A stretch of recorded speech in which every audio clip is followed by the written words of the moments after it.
Hi YouTube, we're going to be hooking the Batrium BMS to the computer today. I'm going to show you how to do that. What I want you to do is go to Google and I want you to type in Batrium, and when you type it in you're going to see the batrium.com pull up here, and I want you to go to Batrium Knowledge here. After going to Batrium Knowledge, I want you to go to WatchMon Toolkit Software. After going here, I want you to scroll down here, and I'm using a Windows computer, so we're going to go to installing WatchMon Toolkit on Windows here. And when you get to this site, we're going to go to download WatchMon Toolkit installer.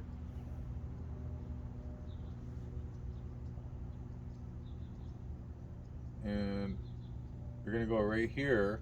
It says download setup. After downloading the setup file, I want you to open up and press OK. I then want you to go to the Batrium Setup Welcome Wizard, and I want you to press Next. After the setup is finished, you'll see this icon pop up on your desktop. I'm going to want you to come over to the left-hand corner here. I'm going to come to the menu. I want you to go to Tools, and I want you to do USB driver install here. And I want you to pick whatever device you have.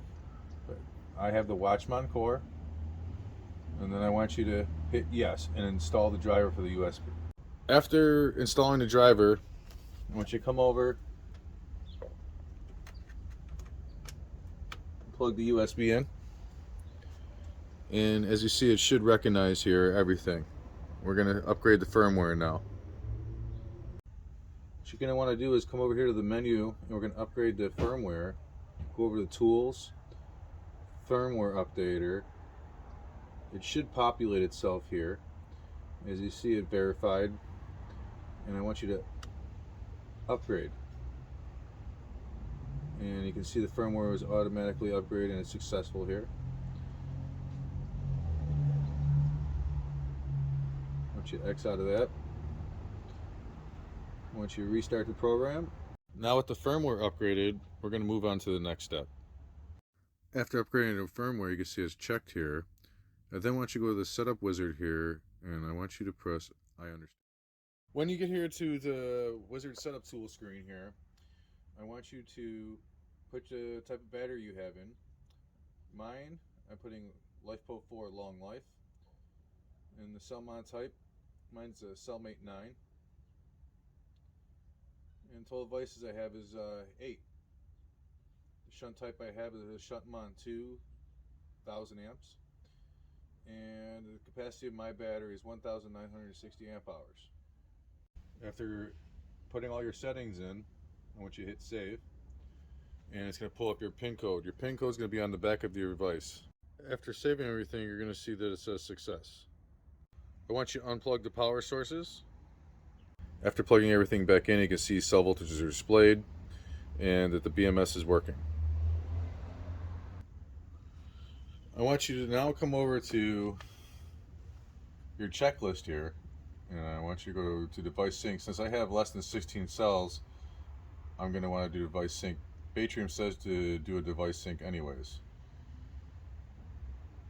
And as you see, it says success, device is in sync.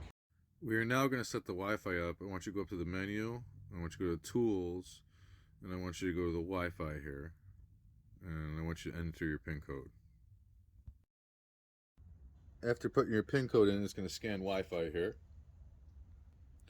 After selecting your Wi-Fi, I want you to turn around and put the PIN code in, and after I did, it successfully connected to the Wi-Fi.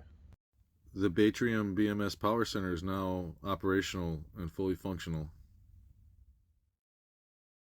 The reason the cell voltages here are out of balance is I had the battery sitting about 2 weeks. I was waiting for the new BMS to come in, and let's hope that this new BMS gets them back in balance.